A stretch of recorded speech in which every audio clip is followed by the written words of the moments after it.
जब तुम अंतर्मुखी होते हो तो तुम्हें समझ आता है कि शांत स्वरूप तो मैं हूँ, बाकी मैं बाहर की अशांतियों को सही करने में लगा हूँ। अशांति क्यों है? कभी मृत्यु से डर लगता है, कभी बीमारी से डर लगता है, कभी परिस्थितियों से डर लगता है, कभी अभावों से डर लगता है। अशांतियाँ तो इन्हीं चीज़ों के कारण हैं। और अशांति कौन सी है? किसी का शब्द लग गया, कोई बात मन मुताबिक नहीं हुई। अशांतियाँ तो यही हैं इंसान के जीवन में। इन सब का उपाय करने निकलो तो किस किस को ठीक करोगे? निराकार की स्थितियों को तुम ठीक नहीं कर सकते, लोगों के स्वभाव को भी तुम बदल नहीं सकते। अब ये अशांति फिर कैसे दूर होए तुम्हारी?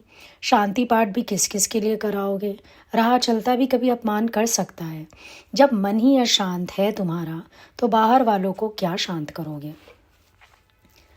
ब्रह्मज्ञानी स्वयं शांत हो गया, वो प्रार्थनाएं भी नहीं करता कि भगवान इसको शांत करो, भगवान उसको शांत करो, भगवान मेरी ये परिस्थिति ठीक करो, भगवान मेरी वो हालत ठीक करो। अशांति तो एक से थोड़ी है तुम्हें। जिसके अपने स्वभाव में कान है उसके लिए तो सारी दुनिया में अशांति है। किस किस की शांति का प्रयास किया जाए? ज्ञानी ने अच्छा काम किया, अपनी शांति अपने में खोज ली। अब सारी दुनिया जैसे मर्जी चले, हमें फ़र्क नहीं पड़ता। अब वो शांति अपने में मिली कैसे? अपने को जाना, अपने को पहचाना, अपना निश्चय किया तो पता चला कि मैं तो हूँ ही शांत स्वरूप। अगर मैं बहिर्मुख ना हूँ तो मैं अपने स्वरूप से जब निकल जाता हूँ बाहर तो मैं फिर से अशांत हो जाता हूँ। स्वामी राम तीरथ ने सही कहा, जब जब अपना आत्म साम्राज्य छोड़ा, संताप रूपी यमदूतों ने घेरा। अगर हम अपने शांत स्वरूप में स्थित रहें तो हमको बाहर किसी अशांति का सामना ना करना पड़े। पर जब हम मिक्स हो जाते हैं बाहर जाके, फिर अशांतियाँ आ जाती हैं। जब पता है बहिर्मुखता में दंगा फसाद आगजनी है, ये सब आतंकवाद है, तो क्यों जाते हो बाहर? फिर वापस आ जाओ ना लौट के। आ लौट के आजा मेरे मीत, तुझे मेरे गीत बुलाते हैं। कौन से गीत? आत्मा के गीत, आत्मा के संगीत।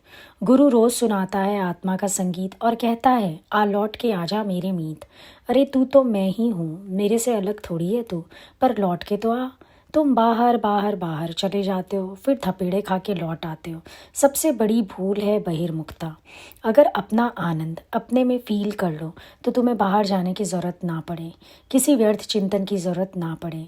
अगर तुम अपने को जान लो कि तुम ही काया नगरी के राजा हो और तुम्हारी इंद्रियों में अराजकता नहीं रह सकती, तुम्हें इंद्रियां घसीट नहीं सकती, इंद्रियों के नियंता तो तुम ही हो। तुम्हें अपना ही तो स्वरूप भूला हुआ है। अब कोई मालिक भूल जाए कि मैं मालिक हूँ तो नौकर तो सिर पे चढ़ेगा ना।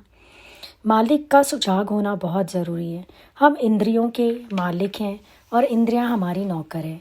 ये तो हमारा काम चलाने के लिए हमें मिली है। निराकार से साकार क्यों हुए? काम चलाने के लिए ही तो हुए। घर में तुम अकेले रहो तो वस्त्र भी नहीं चाहिए, पर बाहर निकलो तो तुम्हें सब चीज़ चाहिए। किस लिए? काम चलाने के लिए।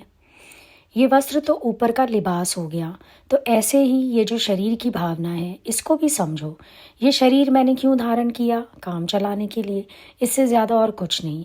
ये मेरी नौकर है, लेकिन जब मैं भूल जाता हूँ कि मैं मालिक हूँ तो ये इंद्रियाँ मेरी मालकिन बन जाती हैं, विषय मेरे मालिक बन जाते हैं, वासनाएं मेरे मालिक बन जाते हैं और मुझे घसीटने लगते हैं। क्यों? तुम अपने आप को भूला हुआ समझते हो, तभी तो इन्हीं का साम्राज्य चल रहा है तुम्हारे ऊपर।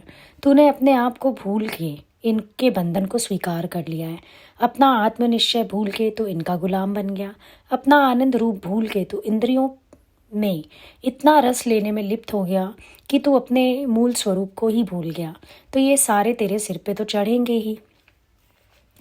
अब तू जान, आई एम द कंट्रोलर, नियंता मैं हूँ, काया नगरी का राजा मैं हूँ। अब तू राजा है तो अपने आप ये सारे सीधे होके खड़े हो जाएंगे। जिस दिन तुम जाग जाओगे, जिस दिन तुम्हें अपने स्वरूप का आभास होगा, इंद्रियों की विषमता अपने आप उतर जाएगी।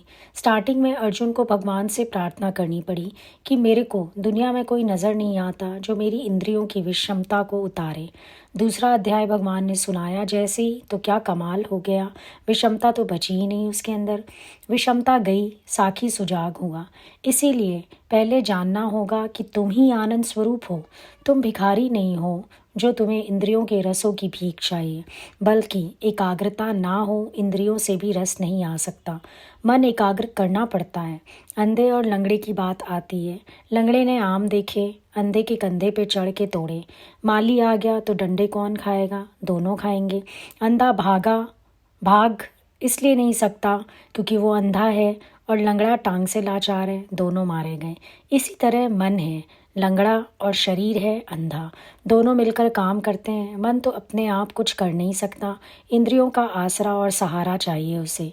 जब कर बैठता है तो दोनों पिटते हैं, पर इन दोनों को एक दूसरे का साथ तो चाहिए ही होता है। इंद्रियों को मन का सहयोग चाहिए होता है, और मन को भी फिर एकाग्रता चाहिए। एकाग्र मन इंद्रियों के साथ हो तो इंद्रिय रस हम ले सकते हैं, वरना नहीं। फिर रस आया या नहीं आया इसको भी मैंने जाना।